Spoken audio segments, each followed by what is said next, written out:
달에 욥기를 생각하면서 하나님께서 우리들에게 주신 은혜가 무엇인가를 생각해 봅니다. 욥기를 읽어보면서 우리들이 깨닫는 중요한 이 핵심 속에 필요한 것은, 기억해야 되는 중요한 것은 무엇인가 하면 욥의 표면적인 신앙생활이었다는 것입니다. 애초에 욥이 이렇게 표면적인 신앙생활을 하지 않았다면 그러면 그런 시험을 당할 일도 없었을 것입니다. 그게 중요합니다. 표면적인 신앙생활은 시험을 부릅니다. 왜 그럴까요? 그 이유를 우리가 잘 이해해야 되겠습니다. 표면적으로 신앙생활하지 않았다면 그러면 어땠겠습니까? 그러면 어땠을까요? 신약으로 넘어와서 내면적인 신앙생활을 얘기하고 있습니다. 그리고 내면적인 신앙생활에서는 욥과 같은 이러한 생활을 말하는 게 아닙니다. 내면적인 신앙생활에서는 무슨 일이 있는가 하면 적극적이고 능동적이며 그리고 스스로 움직이는 신앙생활입니다. 브리스길라와 아굴라를 생각해 보십시오. 사도 바울을 생각해 보십시오. 제자들을 생각해 보십시오. 그들이 어떻게 하나님의 말씀을 읽고 들으며 같이 떡을 떼며 기도하기를 힘쓰며 왜 그렇게 했는가 생각해 보십시오. 그들에겐 이미 내면적인 신앙생활이 움직이고 있었습니다. 이 말은 그러면 사탄의 시험은 없고 그러면 그렇게 살면 평안한가요? 그런 것도 아닙니다. 오히려 그렇게 했기 때문에 그들은 박해를 부르는 자들이고 고생을 사서 하는 자들이고 어려움을 더욱더 경험하게 되는 자들이었습니다. 말하자면 그냥 바닷가에 그냥 가만히 있으면 될 걸 괜히 배를 타고 바다 가운데로 간다는 것입니다. 그러면 당연히 생각할 것은 왜 바닷가에 있습니까? 아니 왜 바다로 나갑니까? 그냥 바닷가에 있으면 되지. 바닷가에 있으면 좋은 거 아닙니까? 바닷가에 살면서 그냥 안전하게 그리고 편안하게. 그러면 그게 표면적인 신앙생활이 됩니다. 그리고 그러면 바닷가에 있는 사람들에게 파도가 들이닥치는 거예요. 그걸 우리가 이 사탄의 시험 속에서 봐야만 합니다. 그 하나님이 보여주시는 원리를 깨달아야만 합니다. 그러면 좋을 것 같은데 산속에 가서 집 짓고 혹은 나 혼자만의 아지트를 만들어서 거기서 이렇게 살면 좋을 것 같죠? 소돔과 고모라가 그렇게 살았던 거 아닙니까? 자기들만의 그러한 세계를 구축하고 거기서 공성애와 그리고 지나가는 사람들에 대한 그런 모든 자기들이 하고 싶은 거를 다 하면서 그렇게 사는 게 아닙니까? 그렇게 하게 되면 하나님의 뜻과는 어긋나게 되는 거예요. 바벨탑을 지으면서 우리들이 흩어지지 않기를, 그리고 우리가 모여서, 그리고 우리가 여기에서 우리 이름을 내자.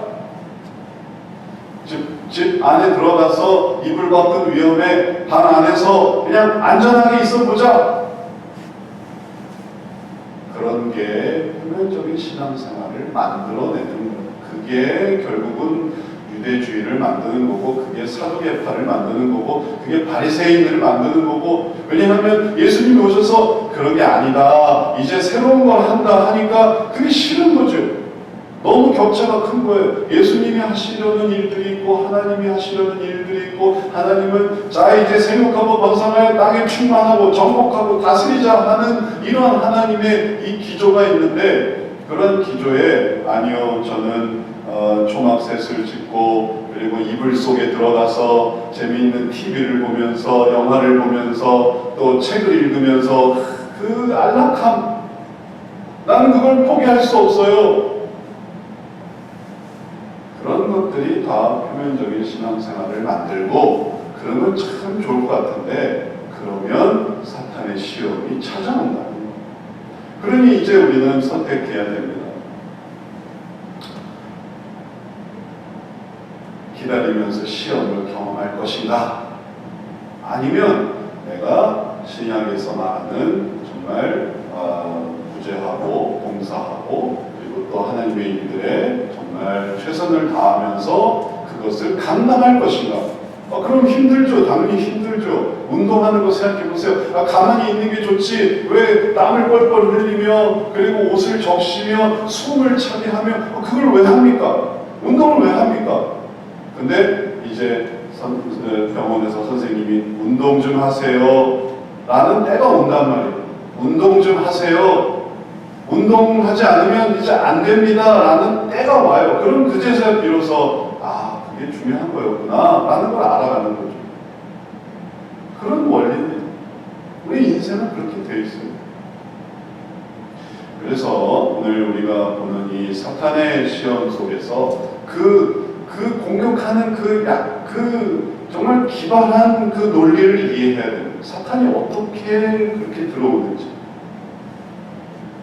우리가 애초에 정말 내면적인 신앙생활을 하며 기도하기를 힘쓰고 성경 읽기를 힘쓰며 그리고 또 하나님을 위해서 내가 뭘 할까를 알아서 하려고 했다면은 그러면은 이런 시험이 아닌 새로운 한계를 맞이하고 그걸 어떻게 극복할 것인가 또 주님을 의지하면서 살아가는 선선의 삶을 살아가게 되었겠지만 그러나 그러지 않고 우리가 위축되고 소극적이며 그리고 이제 수동적이고 딱 해야 되는 것들만 딱 이렇게 해서 우리 가족들만 죄 안 짓게 이렇게 되기를 원한다면 찾아오는 이 시험 그걸 깨달아야 됩니다.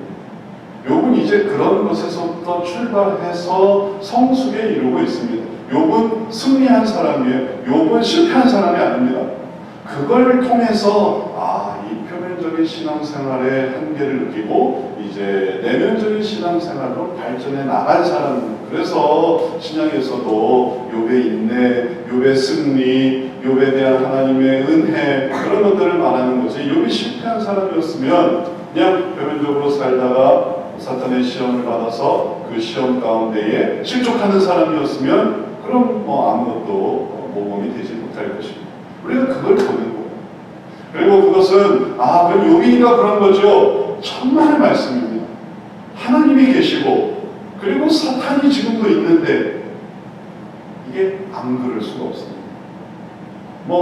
우리가 최근에도 주변에서 듣는 그런 안타까운 소식들을 보면 삶은 평안한 것 같지만 그러나 삶 속에 어려움들이 생깁니다. 문제들이 생깁니다. 그걸 이제 감당하고 이겨내기 위한 그 다음에 이제 그제서라도 하나님을 찾고 의지해야 되는 다음 단계가 생기는 거예요.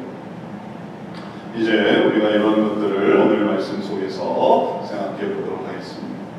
이제 그 시험의 의미를 알기 위해서 성경에서 시험이 어떻게 진행되는가를 생각해 볼 수 있습니다. 6절, 7절 말씀에 보면 이제 그 사탄의 시험이 어떤 흐름 속에서 생겨나는가를 보게 됩니다. 하루는 하나님의 아들들이 와서 여호와 앞에 섰고 사탄도 그들 가운데 온지라 이렇게 시작이 되고 있습니다. 욥의 이야기가 끝났습니다. 5절까지 욥의 이야기가 끝나서 욥의 행사가 그러하였더라 하고 이제 그 다음 장면인데 이 장면이 우리가 이제 이해해야 되는 게 뭐냐면은 이게 이룰 수 있느냐라는 거예요. 이게 진짜 이게 정말 성경에 나오는 대로 이게 있느냐? 그럼 이게 어떻게 있을 수 있느냐라는 거예요. 보십시오. 하나님의 아들들이 와서 여호와 앞에 섰고 그럼 이 아들들은 뭐냐? 그럼 이 아들들에 대해서 신학자들이 말하는 것은 천사다. 천사. 하나님의 아들들이 하나님의 천사로 이게 설명이 되고 있어요. 그 다음에 여호와 앞에 섰는데 근데 이제 그거는 그렇다고 쳐요. 이해될 수 있죠. 천사들이 하나님 앞에 서는 건. 근데 그 다음에 사탄도 그들 가운데 온 거예요. 하나님이 계시고 천사들이 있는데 근데 사탄도 있어요. 우리가 흔히 생각하기를 사탄은 교회 안에 못 들어오고 사탄은 예수님 믿는 사람한테 못 들어오고 사탄은 뭔가 물러가는 그런 존재고 사탄은 내쫓는 존재인 것 같은데 오늘 성경에 보니까 하나님 앞에 천사들이 있고 또 사탄도 와 있어요. 이게 어떻게 가능하냐라는 거예요. 그래서 이것을 어떻게 이해해야 되는가 하면 하나님께서 하나님의 그 보좌 높은 곳에 천사들과 사탄이 올라오는 것이 아니고 하나님께서 이 세상에서 다스리시고 이 세상에서 그 모든 일들을 감찰하실 때에 그때 천사들이 하나님 앞에, 또 사탄도 하나님 앞에 온다는 것입니다. 그래서 하나님이 천사들을 오지 못하게 하는, 범접할 수 없는 그 영광의 자리가 아닌 현재 펼쳐지고 있는 삶 속에 일어나고 있는 그 일들에 하나님이 강림하셔서, 그래서 그 일들을 다스리시는 것을 생각해 볼 수 있습니다. 그러면 이제 가능한 거예요. 하나님께서. 왜냐하면 예수님도 사탄에게 시험을 받으시지 않습니다. 이 세상에서, 다스리시는 세상에서 높은 보좌가 아닌 정말 다스리시고 관할하시는 이 세상에서 바로 천사들과 사탄의 존재가 공존합니다. 하나님 앞에 천사도 있지만 사탄도 하나님 앞에 있게 됩니다. 이제 그걸 근거로 해서 우리들의 삶 가운데도 이게 적용이 되는 거예요. 사탄이 저 주술자들이나 혹은 점치는 사람들이나 혹은 저 산 으슥한 곳에만 그때만 사탄이 있는 게 아니고, 사탄이 생각보다 우리 가까이 있고, 우리가 사는 이 세계 속에서 우리의 약점과 우리의 허점과 우리의 미흡한 점의 공격과, 그리고 시험과 참소와, 그리고 그 모든 것에 실족하게 하는 일들을 위해서 여전히 존재한다. 그리고 그것을 하나님께서 허락하시는 이유가 있습니다. 왜 그것을 허락하시느냐? 이제 하나님의 대답 속에서 그것을 깨달을 수 있습니다. 여호와께서 사탄에게 이르시되 내가 어디서 왔느냐? 사탄이 여호와께 대답하여 이르되 땅을 두루돌아 여기저기 다녀왔나이다. 하나님이 다스리시는 세계에 사탄이 존재하고 있고, 귀신이 존재하고 있고, 귀신이 없는 게 아니라 예수님 믿는 사람들이 사탄을 믿고 귀신을 믿고 하나님을 믿고 그 속에서 하나님을 의지할 것을 믿는 사람들이죠. 그래서 귀신이, 사탄이 이렇게 땅을 두루돌아 여기저기 다녀왔나이다 이렇게 말하고 있습니다. 여기서 우리들이 보는 하나님은 감찰하시는 모습이, 세상을 감찰하시고, 그리고 그 세상을 다스리시고 세상을 알고 계시는 거예요. 그래서 그 다스리시는 하나님의 모습 속에 나오는 것이 바로 욥에 관한 이야기였습니다. 그 사탄에게 하나님께서 말씀하십니다. 여호와께서 사탄에게 이르시되 내가 내 종 욥을 주의하여 보았느냐? 그와 같이 온전하고 정직하여 하나님을 경외하며 악에서 떠난 자는 세상에 없느니라. 사탄이 여호와께 대답하여 이르되 욥이 어찌 까닭 없이 하나님을 경외하리까? 우리가 이전에도 욥의 그 세대를 생각해 봤는데, 욥 아브라함의 5대손, 그리고 아브라함, 이삭, 야곱, 그 다음에 요셉, 그 다음에 므낫세, 에브라임. 그러면은 므낫세, 에브라임과 같은 세대가 바로 요셉인 것을, 욥인 것을 알 수 있습니다. 그럼 므낫세, 에브라임, 그럼 요셉, 이 사람들은 지금 뭐 하고 있습니까? 지금 애굽에서 하나님이 그 이루시고자 하는 일들을 지금 이루기 위해서 지금 애굽에 살아가고 있는 거예요. 그런데 가나안의 에돔 지역에서 더 밑에 우스 땅에서 욥은 그때 거기서 의로운 자로, 그리고 정직한 자로, 온전한 자로, 악에서 떠난 자로, 하나님 보시기에 기뻐한 자로 남아 있었다는 것입니다. 그러니까 좀 상황이 다르죠. 이쪽은 하나님의 그 아브라함을 통한 새로운 민족의 성장 계획을 이루는 중이었고, 그리고 가나안에서 남아있던 우스 땅의 욥은 하나님을 경외하는 자로 있었던 것입니다. 그러니까 하나님께서 그를 칭찬하시는 거죠. 가나안에 무슨 소망이 있겠습니까? 다 넘어왔는데, 야곱과 12 아들과 함께 했던 70명은 다 애굽으로 넘어왔는데 가나안에 누가 남아있을 수 있겠습니까? 근데 그때 욥이 있었던 거예요. 그러니까 하나님께서 그를 칭찬하시는 것이죠. 근데 그 홀로 남은 욥, 그 중에 참 특별했던 욥, 다른 사람들과는 또 좀 다르게 온전하고 정직하고 하나님의 경외 악에서 떠난 그 지역의 정말 유일한 사람, 이 욥에게 사탄이 볼 때에는 그가 어떻게 보이냐면, 사탄이 여호와께 대답하여 이르되 욥이 어찌 까닭 없이 하나님을 경외하리까? 뭔가 이유가 있다라는 것으로 보이고 있었습니다. 뭔가 이유가 있어요. 욥이 그렇게 하는데 그 점을 우리가 기억해야 되겠습니다. 그러면 그 까닭, 그 이유, 그것은 야곱과 그리고 그 자손들과 요셉과 그거와는 좀 어떻습니까? 좀 다르죠. 지금 이거는 지금 그런 걸 따질 계제가 아니고 여기는 지금 모든 걸 다 해서 하나님의 인도하심으로 야곱이 하나님 제가 애굽을 갈까요 말까요? 그때 하나님께서 네가 애굽을 가라. 내가 거기서 너에게 하늘의 별과 같이 땅의 모래와 같이 내 자손을 풍성하게 해주리라. 그래서 그것을 해나가고 있었습니다. 그러니 그들은 그 일을 하면서 애굽으로 들어가서 그 일을 하면서 그냥 하나님을 의지하는 그 내면적인 신앙생활 그 자체였어요. 그걸 하느라 정신이 없는 사람들이었어요. 그러나 욥은 그런 어떤 부르심에 따라 움직이는 것도 아니고 삶을 살아가는데 그러면서 자기가 죄를 짓지 않도록 우리 자녀들이 죄를 짓지 않도록 하나님을 욕되게 하지 않도록 하는 그런 일들에 노력하고 있었던 것입니다. 그런데 그러한 모습이 사탄에게는 뭘로 보이냐면 까닭 없이 하나님을 경외하니까 다 이유가 있지요. 이렇게 보이는 거예요. 이유가 있지요. 그 이유가 어떤 이유냐? 그 이유가 정말 내면적인 이유, 관계적인 이유, 그리고 정말 심정적으로 연합된 이유가 아니라 무슨 이유냐면 복 때문이지요. 복 때문이죠. 받는 복 때문이지요. 하나님께서 그들에게 테두리를 만들어 주셔서 자녀도 풍성하게 해주시고 돈도 주시고 또 위치도 주시고 소유도 주시고 재산도 주시고 그러니까 하나님을 경외하는 거죠. 왜 그런 의심을 갖겠습니까? 사실은 그런 건 아니었어요. 욥은 그런 사람이 아니었습니다. 그렇기 때문에 내면적인 신앙생활로 발전할 수 있었어요. 그런 가능성이 있었고 그렇게 살아서 정말로 욥의 인내를 통해 하나님은 그에게 더 큰 복을 주신 사람이었습니다. 그러나 사탄이 볼 때에 그는 그때는 표면적인 신앙생활로 보였고 그리고 받는 복 때문에 하나님을 경외하는 것으로 의심할 수 있는 그래서 그 진실이 잘 드러나지 않는 그런 모습이었던 것입니다. 욥이 사탄의 시험을 받는 이유는 바로 여기에 있습니다. 이제 사탄이 하는 말을 보십시오. 주께서 그와 그의 집과 그의 모든 소유물을 울타리로 두신 때문이 아니니까 주께서 그 손으로 하는 바를 복되게 하셔서 그의 소유물이 땅에 넘치게 하셨음이니이다. 하나님이 다 하신 거죠. 하나님이 다 베풀어 주신 거죠. 하나님이 다 허락하신 거죠.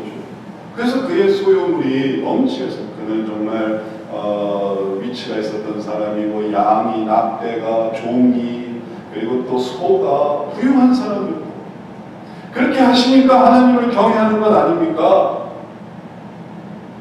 그리고 사탄이 시험의 핵심은 바로 여기 있습니다. 이제 주의 손을 펴서 그의 모든 소유물을 쳐보십시오.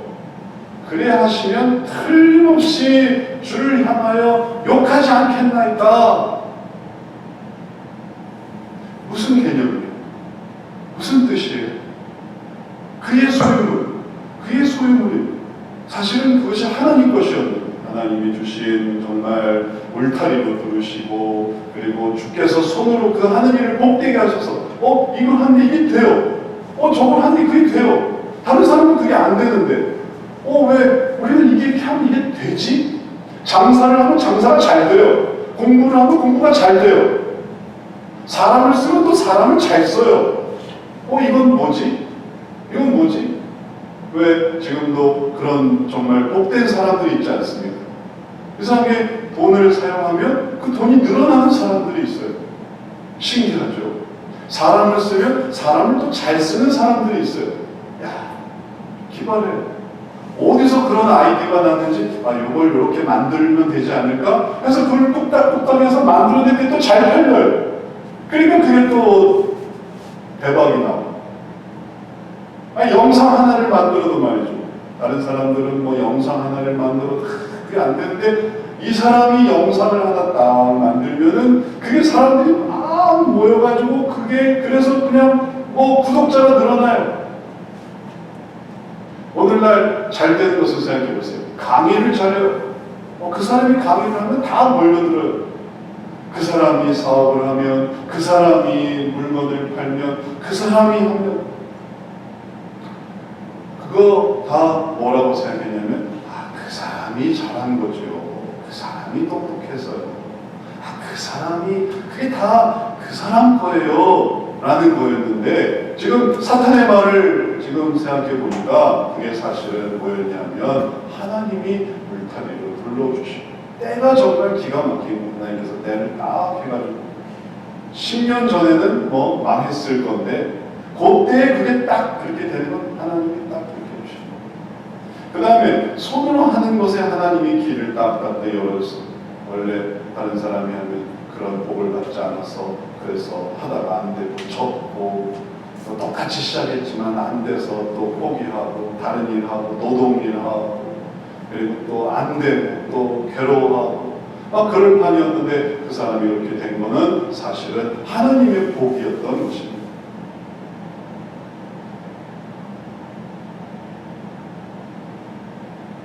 그러한 하나님의 인도하심과 복주심, 그것을 생각하고 그것을 속에서 하나님의 일들을 해나가고, 하나님, 이건 내가 한 게 아니야, 하나님이 하시는 거야, 그리고 하나님이 복 주셨기 때문에 이걸 한 거야, 그러니까 내가 더 하나님의 뜻에 더 따라야지, 그렇게 한다면 내면적인 신앙생활이 되겠지만, 그러나 이건 내 건데, 이건 내가 했어, 이건 내 돈이지, 내가 노력해서 번 돈이고, 내가 운이 좋아서 한 거고, 내가 기술이 좋아서, 내가 수원이 좋아서 한 거지, 이제 이건 내 거야, 이렇게 하는 때, 그때 사탄의 시험이 시작이 됩니다. 이제 주님이 하셨지만 그 손을 이제 펼쳐주십시오. 그래서 그 소유물을 한번 뺏어가 보세요. 그러면 틀림없이 주를 향해서 욕하지 않겠습니까? 욕하는 게 뭐예요? 왜 하나님을 왜 욕하겠어요? 하나님을 왜 욕하냐면 내 걸 뺏어갔다는 거예요. 내 거. 그건 내 건데. 아니, 하나님이라도 그걸 왜 건드려요? 그건 내 건데. 줬다 뺏는 게 어디 있어요? 주면 내 거지. 내 거를 공격하는 하나님, 내 거를 건드리는 하나님. 그러니 이전에 뭐가 잘 되게 하시고 막아주시고 울타리를 쳐주시고 하는 걸 복주시고 이런 거는 다 사라지는 거예요. 내 걸 잃어버리게 하는 겁니다. 그러면 분노하지 않겠습니까? 화가 나지 않겠습니까? 정말 욕이 나오지 않겠습니까? 욕을 하지 않겠습니까? 하나님 어떻게 이러실 수가 있습니까? 그리고 그게 오늘날 많은 그리스도인들이 마음속에서 일어나는 분노예요. 그리스도인들의 분노. 아주 이 용어가 있습니다. Why me? 라는 용어가 있어요. 왜 내게 이러십니까?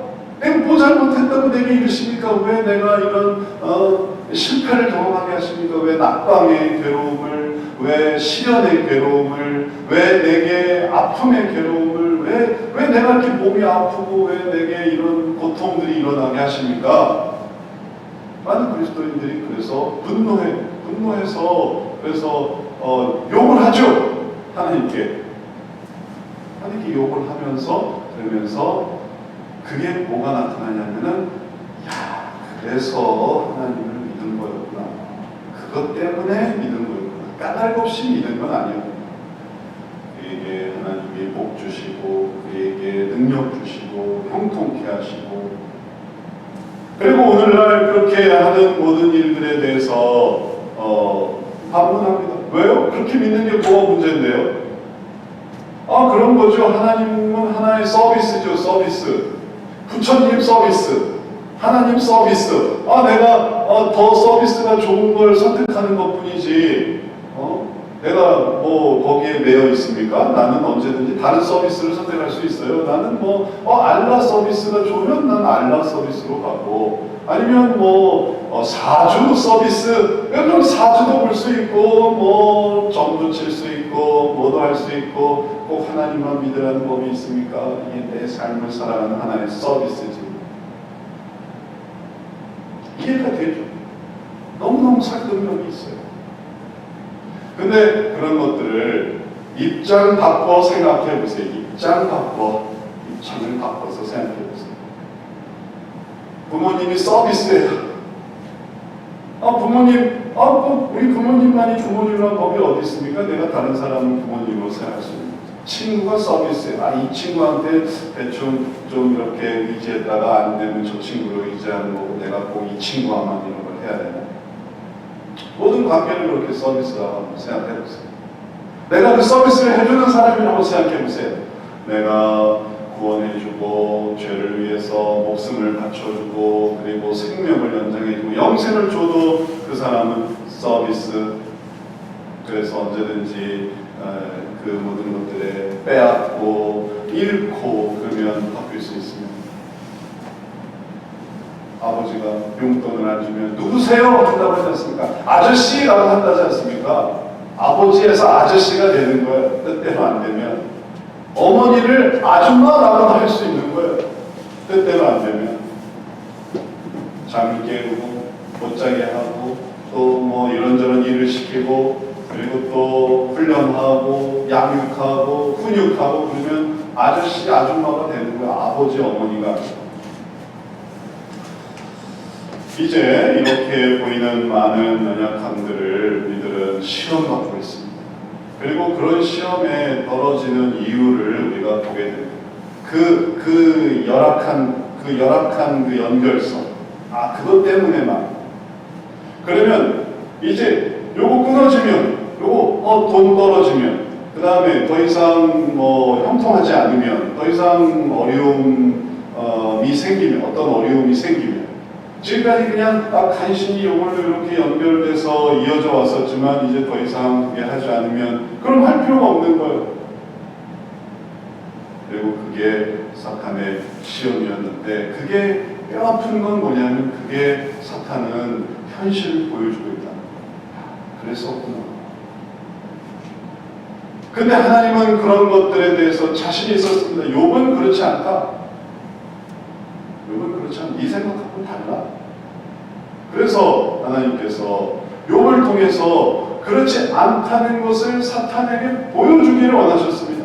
너는 지금 욥이 이것 때문에만 나랑 연결되어 있는 것 같다고 생각하지만 그렇지 않다. 이거 없어져도 욥은 다른 걸로 연결될 거야. 왜냐하면 욥과 나는 정말 친밀한 관계이기 때문에 그 중에 하나 없다고 해서 나머지가 사라지는 건 아니야. 그리고 욥이 망하는 그 표면적이고 세속적이며 그리고 물질적인 그런 것들, 그런 그 이면에 이미 욥과 나는 더 친밀하게 연결돼 있어. 왜 하나님께서 사탄의 시험을 허락하셨는지 아십니까? 우리가 이해해야 되는 거예요. 왜 하나님이 일을 하다가 왜 어려움을 당할까요? 왜 하나님이 일을 하는데 왜 궁핍하고 뜻대로 안 되고 사람은 없고 왜 그럴까요? 왜 하나님이 일을 하고 노력하고 정말 바다로 나아가고 민족으로 나아가고 그러면 더욱더 뭐가 잘 되고 뭐가 부강하고 번성하고 형통하고 그래야 될 것 같은데 왜 그럴 땐 꼭 그 한계에 부딪히게 됩니까? 그 속에 상급이 있기 때문에 하나님의 크신 계획, 하나님께서 보여주시는 그 크신 뜻은 뭐냐면 그걸 통해서 그가 그걸 경험했다. 그가 그것을 이겨냈다. 그가 그 경제적인 고통을 이겨냈고 그 인간적인 수모를 이겨냈고 그 아픔과 그 슬픔을 이겨냈다. 그리고 그것이 그의 상급에 받을 만한 이 수준인 거예요. 그에게 상을 줄 이유가 되는 거죠. 반대로 표면적인 신앙생활에 찾아오는 어려움들 그리고 사탄의 시험을 이제 그럼 그렇게 해라 그렇게 하셨어요. 그리고 계속되는 거지만 처음에는 하나님께서 몸은 건드리지 말아라 그런데 나중에는 몸도 건드려라 이렇게 하세요. 그럼 도대체 하나님 보호해 주시는 게 하나도 없지 않습니까? 이유가 있어요. 그 이유가 뭐냐면 그 속에서 하나님께서 그 욥의 그 진실과 그 욥을 통한 그 귀한 하나님의 뜻을 나타내 보이시려는 그 오묘한 뜻이 있는 것입니다. 그리고 그것을 하려고 했을 때 욥은 정말로 승리했습니다. 그래서 야고보서에서 욥에 대해서 뭐라고 말하고 있는가 하면 보라 인내하는 자를 우리가 복되다 하나니 너희가 욥의 인내를 들었고 주께서 주신 결말을 보았거니와 주는 가장 자비하시고 긍휼히 여기시는 이시니라. 이 욥 속에서 뭐가 나타나냐 하면 욥의 인내가 나타나는 거고 주께서 주시는 결말이 나타나는 거고 그 다음에 거기서 드러나는 건 뭐냐면 주는 가장 자비하시고 긍휼히 여기시는 이시니라가 나타나는 거예요. 욥이 받은 고난과 고통 속에서 그가 이제 경험하게 되는 일들을 이제 우리가 나중에 보게 되겠지만, 자녀를 잃었죠. 그리고 소유를 잃었죠. 종을 잃었죠. 나중엔 아내도 잃고, 그 다음에 자기 몸의 건강도 잃었습니다. 아무것도 남는 게 없었어요. 그렇지만 그는 하나님을 욕하지 않았어요. 욕하지 않았어요. 왜 욕하지 않았어요? 고통은 지속됐죠. 하지만 욕하지는 않았어요. 하나님께 욕한다는 건 하나님께서 내 것을 뺏어갔다는 거예요. 내 것을 뺏어갔고, 그리고 하나님에 대해서 대적하기 시작하는 것입니다. 그러면 사실은 하나님이 울타리였고 인도자였는데 그를 욕하기 시작하면, 우리도 뭐 서로 관계에서 이제 서로 욕하기 시작하면 관계는 깨지는 거예요. 분노하기 시작하면 더 이상 같이 있을 수가 없는 거, 깨지는 거예요. 하지만 욥은 그렇게 하지 않았습니다. 욥은 어떻게 했습니까? 욥은 하나님을 더욱 붙들었습니다. 그 하나님을 더욱더 의지했습니다. 그래서 이 하나가 끊어졌지만 나머지가 더 붙들어집니다. 어느 날 덜컥 사업이 망했을 때, 어느 날 덜컥 사고를 당했을 때, 하나님 내게 왜 이런 일을 일으키십니까? 아니라 하나님 이 문제를 어떻게 해결해야 되겠습니까? 가 욥의 자세였습니다. 이걸 어떻게 해결해야 되겠습니까? 하나님 알게 해주십시오. 붙들어 주십시오. 하나님과 연결된 그 모든 것들이 이어지는 거예요. 그러니 그의 이제 내면적인 신앙생활이 풍성해지는 거죠. 표면적인 신앙생활만 있어서 사탄에게 조건 때문에 신앙생활하네 라는 것 같았지만 그런 것들이 다 끊어졌습니다. 이제 내면적인 신앙생활에서 하나님을 부르짖기 시작할 때 이제 진짜가 나타나는 거죠. 그래서 욥기에서 유명한 말씀들이 많이 나오죠. 시작은 미약했지만 나중은 창대하리라. 이 말 어디서 나오느냐? 그 욥기에서 나옵니다. 욥기에 나오는 말이에요. 시작은 정말 표면적이었죠. 그러나 나중은 창대했습니다. 고통과 슬픔과 괴로움을 겪으면서 다 잃어가면서 더 소중한 것을 얻게 된 거예요. 그게 더 풍성한 것이었습니다. 그리고 그것은 어떻게 하면 시험을 받지 않을까? 사탄의 시험을 어떻게 하면 피할 수 있을까? 이런 거랑 상대가 되지 않아요. 그제서야 비로소 야곱과 그의 70명의 가족이 모든 것을 다 버리고 정말 애굽으로 내려갔던 그 심정을 이제 깨닫는 거예요. 야, 이렇게 하나님께로 나아가는구나. 그게 모든 것을 얻는 것입니다. 그게 부자 청년의 이야기도 나타납니다. 내 모든 소유를 다 버리고 나를 쫓으라 할 때 쫓는 이 예수님의 그 풍성함을 얻게 되는 것입니다. 욥의 내면적인 신앙생활이 그렇게 시작이 됩니다. 고통과 괴로움 속에서, 시험과 그리고 좌절 속에서. 우리가 이것을 깨닫고 우리의 삶 속에서도 이러한 삶을 알아가야겠습니다. 그래서 세상적으로 하면 접어야죠. 어떻게 하겠어요? 접어야죠. 그만해야죠. 하나님 날 버렸네. 끝났네. 불행을 주셨어. 끝. 그러나 내면적인 신앙생활은 이제 하나님을 의지해보자. 이제 시작되는 거예요. 이제 하나님을 의지해야 돼요. 사탄은 틀렸어요. 사탄은 오히려 하나님을 더 의지하게 만들었어요. 차가운 추위와 그리고 뜨거운 열기와 그리고 이런저런 고통을 주면 그가 하나님을 안 믿겠거니 했는데 천만의 말씀 더 하나님을 의지했어요. 왜냐하면 그 속에 내면적인 신앙생활이 시작되었기 때문에 그런 것입니다. 그렇게 됐던 이유를 우리들이 마음에 새겨야 되겠습니다. 그렇게 될 수 있었던 것은 왜 분노하지 않았는가요? 왜 하나님 안에서 왜 욕하지 않았는가요? 아내도 하나님 욕하고 죽어버려! 그렇게 했던 욥 아닙니까? 그래도 욥은 왜 그런 말에도 흔들리지 않았나요? 그가 하나님의 계획을 바라보고 있었기 때문에 하나님의 계획. 그리고 나오는 그 말씀도 너무너무 유명한 말씀이에요. 이것도 욥기에 나오는 말이에요. 내가 가는 길을 그가 아시나니 그가 나를 단련하신 후에는 내가 순금같이 되어 나오리라. 여기서의 이 순금은 하나님 안에서의 연단된 순금이죠. 그래서 오늘날 그리스도인 중에 돈 번 사람이 얼마나 있고 성공한 사람이 얼마나 많이 있고 그리스도인 중에 정말 정직하고 성실하게 해서 평안한 삶을 사는 사람이 얼마나 많이 있겠습니까? 오히려 세상적으로 하고 세속적으로 하고 사람들의 어떤 재미를 혹은 또 사람들의 유익을 사람들의 어떤 그런 흥미를 그렇게 해서 더 부강하고 편성한 사람들이 훨씬 더 많이 있겠죠. 그러나 그러지 않고 하나님의 계획을 충분히 따라가고 그리고 진실하게 따라가는 그런 사람, 그래서 정금같이 되는 사람, 그런 사람들이 경제적으로는 좀 열악하고 생활 속에서는 좀 부족해도 오히려 하나님 앞에서는 그런 사람들이 더 순금같이 되는 사람들이 되는 것입니다.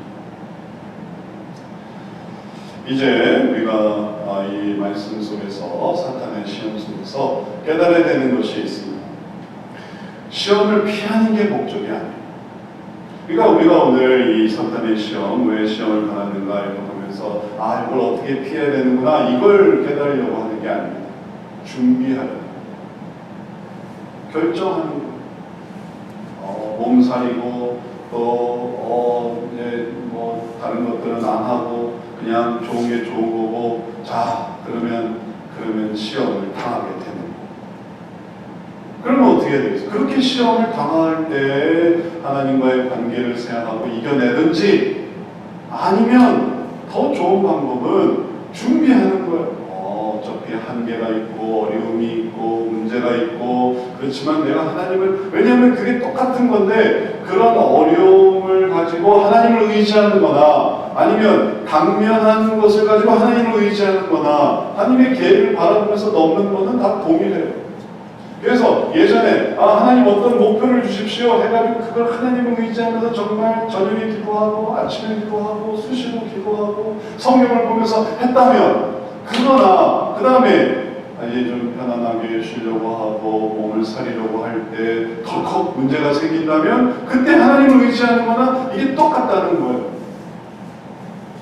그러니 먼저 하나님을 의지해서 또 새로운 목표, 또 우리를 인도하시는, 또 새롭게 하시는 그걸 바라보든지 아니면 어려움이 찾아오더라도 이걸 극복할 수 있는 하나님을 의지하든지. 안 좋은 것은 무엇입니까? 하나님을 욕하는 것. 욕하는 것. 하나님 왜 내게 이러십니까? 이게 제일 안 좋아요. 분노하게 하면서 그 기둥을 잊어버려 우산을 갖다가 버리는 거예요. 나의 보호되었던, 인도하셨던 그 관계를 스스로 다 헌신짝처럼 저버리는 거예요.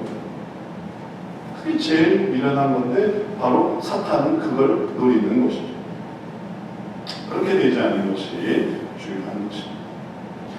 오늘 말씀을 통해 우리가 다시 한번 생각해 봅니다. 내가 하나님 믿는 이유는 뭘까? 우리가 이걸 이 시대에 더욱더 다시 한번 깨달아봅니다. 그리고 거기서 우리도 내면적인 신앙생활을 시작해야 되겠습니다. 하나님을 믿는 이유는 그것 때문은 아니구나. 또 돈 때문은 아니구나. 형통함 때문은 아니구나. 내가 하나님을 믿는 이유는 더 큰 하나님의 계획이 있구나. 나에게 하나님의 계획. 이 일을 이루시는 하나님의 계획. 이것을 극복하게 하신 하나님의 계획. 그게 동전의 양면처럼 있어서 이걸 보면 뒷면이지만 또 이걸 보면 앞면이에요. 그래서 그 앞면을 바라보며 나아갈 때 우리들이 하나님 안에서 더욱더 풍성하며 그리고 충만하며 더욱더 하나님과 친밀한 그러한 귀한 관계를 만들어 갈 수 있겠습니다. 오늘날 우리들의 삶 속에 이런저런 생기는 사탄의 시험, 하나님을 욕하게 해서 저버리게 하는 이런 시험, 이걸 이기고 다시 한번 하나님과 관계 속에서 붙들고 의지해서 이제 욥이 시작은 미약했지만 나중은 창대하게 된 것처럼 이제 그 모든 어려움 속에서 하나님을 의지하고 찾고 또 하나님을 구함으로써 더 큰 믿음의 소원을 갖고 그것을 이루게 되는 그런 성도 되시기를 주의 이름으로 축원합니다. 상인 주님, 우리들의 삶 속에